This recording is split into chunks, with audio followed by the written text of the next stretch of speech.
ഇന്നലെ ഏറ്റവും കൂടുതൽ ദുരിതം ബാധിച്ചൊരു മേഖല അത് കോട്ടയം ജില്ലയുടെ പടിഞ്ഞാറൻ മേഖലകളാണ്. അവിടെ ഇപ്പോഴും വെള്ളക്കെട്ട് തുടരുകയാണ്. ഇല്ലിക്കലിലൊക്കെ ഈ വെള്ളം കയറിയതോടെ പ്രതിസന്ധിയിലാണ് നാട്ടുകാർ. വീടുകളിലും കടകളിലും ഒക്കെ വെള്ളം കയറിയിട്ടുണ്ട്. പലയിടത്തു നിന്നും ഇപ്പോഴും വെള്ളം ഇറങ്ങി തുടങ്ങിയിട്ടില്ല. രാത്രി കനത്ത മഴയില്ലായിരുന്നു. അത് തന്നെയാണ് ജില്ലയിൽ ഏറ്റവും വലിയ ആശ്വാസം പകരുന്ന ഒരു കാര്യമെന്ന് പറയുന്നത്. കാരണം പാലയിലേക്ക് അവസ്ഥ നമ്മൾ ഇന്നലെ കണ്ടതാണ്. ഇന്നലെ രാത്രി കൂടി മഴയുണ്ടായിരുന്നെങ്കിൽ വീണ്ടും പാലയിലേക്ക് തന്നെ വെള്ളം എത്തുന്ന ഒരു അവസ്ഥയൊക്കെ തന്നെ ഉണ്ടായിരുന്നു. നിലവിൽ ഇപ്പോൾ ജില്ലയിലെ ഒരു പ്രധാനപ്പെട്ട ആശങ്ക എന്ന് പറയുന്നത് പടിഞ്ഞാറൻ മേഖലയിലെ വെള്ളക്കെട്ടാണ്. നമ്മളിപ്പോൾ നിൽക്കുന്നത് കോട്ടയം ഇല്ലിക്കൽ കവലയിലാണ്. സാധാരണഗതിയിൽ മഴ പെയ്യുന്ന സമയത്തൊക്കെ തന്നെ ഒരു ചെറിയ മഴയോ അല്ലെങ്കിൽ ഒരു ശക്തമായ രീതിയിൽ ഒരു ദിവസമൊക്കെ തന്നെ നിൽക്കുന്ന മഴയൊക്കെ തന്നെ, അതായത് കിഴക്കൻ മേഖലയിൽ ഒരു മഴ ശക്തമായി പെയ്യുന്ന സമയത്ത് 2 ദിവസം കഴിയുമ്പോൾ സ്വാഭാവികമായും ആ വെള്ളം എത്തുന്നത് ഈ പടിഞ്ഞാറൻ മേഖലകളിലൊക്കെയാണ്.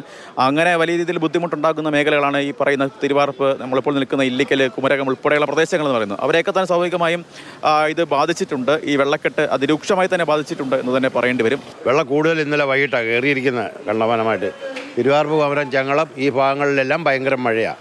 പശു ആടെ ഇതിനൊന്നും വെളിയിലോട്ടിറക്കി കെട്ടാൻ പോലും പറ്റുകയില്ല. 10-15 കൊല്ലമായിട്ട് ഇങ്ങനെ കിടക്കുന്ന സ്ഥലമാണ്. ആര് ഭരിക്കാൻ വന്നാലും ഒരു രക്ഷയില്ല, ഇവിടെ ഇങ്ങനെ തന്നെ കിടക്കുക.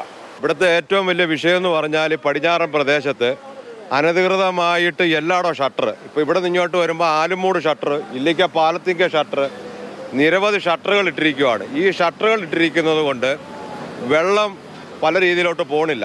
ഒരു പ്രദേശത്തായിട്ട് മാത്രം കേന്ദ്രീകരിക്കുകയാണ്. എല്ലാ റോഡുകളും പൊക്കിയപ്പോൾ പടിഞ്ഞാറൻ പ്രദേശം അതാണ് ഏറ്റവും വലിയ വെള്ളക്കെട്ടിലേക്ക് വരുന്നത്. ഈ ഷട്ടറാണ്. ഏതെങ്കിലും ഒരു മഴക്കാലത്ത് മാത്രം പ്രശ്നമല്ല എന്നാണ് നാട്ടുകാർ ഉൾപ്പെടെ പറയുന്നത്. എല്ലാ മഴക്കാലത്തും കോട്ടയത്തിൻ്റെ പടിഞ്ഞാറൻ മേഖലയുടെ അവസ്ഥ ഇത് തന്നെയാണ്. മെയിൻ പ്രധാനപ്പെട്ട ജംഗ്ഷനാണ് കോട്ടയം കഴിഞ്ഞാൽ കുമരം പോണ വഴി, 2 തിരുവാർപ്പിനോട് വഴിയിൽ നിന്ന് എറണാകുളമൊക്കെ പോകേണ്ട റൂട്ട്. പക്ഷേ ഈ ഇല്ലിക്ക കവലയിൽ മഴ തുടങ്ങിയാൽ ഒറ്റ ദിവസം കൊണ്ടായി വെള്ളം വന്നു. ഇന്നലെ രാത്രി കൊണ്ട് വന്നു. ഇന്നലെ ഇവിടെ ഒരു കുഴപ്പമില്ലായിരുന്നു. ഒരു മഴ ഒന്ന് ശക്തമായി പെയ്തു കഴിഞ്ഞാൽ അത് ഈ പ്രദേശം മുഴുവനുമായിട്ട് ഈ വെള്ളക്കെട്ട് അതിരൂക്ഷമാകും. പ്രത്യേകിച്ച് കിഴക്കൻ മേഖലയിൽ ഒരു മഴ നിന്ന് പെയ്ത് കഴിഞ്ഞാൽ, ഒരു 2-3 മണിക്കൂർ മഴ നിന്ന് പെയ്ത് കഴിഞ്ഞാൽ അതിന് പൂർണ്ണമായി വെള്ളം മീനച്ചിലാറിലൂടെ മണിമലയാറിലൂടെയൊക്കെ എത്തുന്നത് ഈ കോട്ടയത്തിൻ്റെ പടിഞ്ഞാറൻ മേഖലയാണ്. അതാണ് ഏറ്റവും കൂടുതൽ രൂക്ഷമായൊക്കെ തന്നെ ബാധിക്കാറുള്ളത്. എന്തായാലും ഈ പാല ഉൾപ്പെടെയുള്ള ഈരാറ്റുപേട്ട ഉൾപ്പെടെയുള്ള ഇന്നലെ ഏറ്റവും ആശങ്കയിൽ നിന്ന പ്രദേശങ്ങളൊക്കെ തന്നെ വെള്ളം ഇറങ്ങി തുടങ്ങി എന്നത് ജില്ലയെ സംബന്ധിച്ച് ഏറ്റവും ആശ്വാസകരമായ കാര്യമാണ്. ജില്ലയിലെ ഒരു പൊതുസ്ഥിതി പറയുകയാണെങ്കിൽ ആകെ 35 ക്യാമ്പാണ് പ്രവർത്തിക്കുന്നത്. അതിലാകെ 824 പേർ 35 ക്യാമ്പുകളിലായി ജില്ലയിലെ വിവിധയിടങ്ങളിലൊക്കെ തന്നെ കഴിയുന്നുണ്ട്. അതിനൊപ്പം തന്നെ രാത്രികാല ഈരാറ്റുപേട്ട വാഗമൺ റൂട്ടിൽ ഈ രാത്രികാല യാത്രയ്ക്കുൾപ്പെടെ നിരോധനം ഏർപ്പെടുത്തിയിട്ടുണ്ട്. ജില്ലയിലെ പ്രധാനപ്പെട്ട വിനോദസഞ്ചാര കേന്ദ്രങ്ങളിലേക്കൊക്കെ തന്നെ ഇല്ലിക്കൽ കല്ല്, മാർമല അരുവി, ഇലവിഴ, പൂഞ്ചിറ ഉൾപ്പെടെയുള്ള വിനോദസഞ്ചാര കേന്ദ്രങ്ങളിലേക്കൊക്കെ തന്നെ വിലക്കും ഏർപ്പെടുത്തിയിട്ടുണ്ട്. മഴയാണ്, എപ്പോൾ വേണമെങ്കിലും പെയ്യാം.